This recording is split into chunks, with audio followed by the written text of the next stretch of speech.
what to do if you have medical debt. And then we talked about the snowball. Yeah. What do you see in your work as a coach, Meredith, that you really want people to kind of know in terms of their finances? We talked about the mental impact that the small wins can have. I mean, is that really critical to people being successful with this? Because I'd imagine that it would get very overwhelming when you see it all laid out.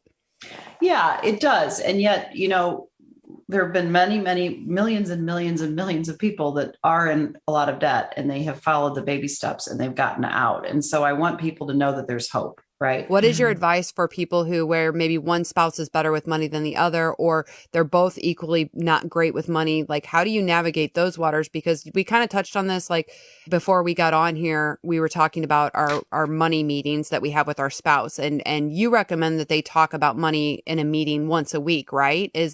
How do they navigate when their spouse is not on board with them trying to get a hold of the finances? Really, really good question. And it's very common. So typically what we see is that in a couple, say you have a married couple, usually one is more of a free spirit when it comes to money, and one is more of what we call a nerd. So the nerd is the person that loves the budget. Lovingly call a nerd. Right. Yeah. Like the geek that loves the spreadsheet and loves to know every single number and wants to balance the checkbook and all of that. And is likely more of a saver.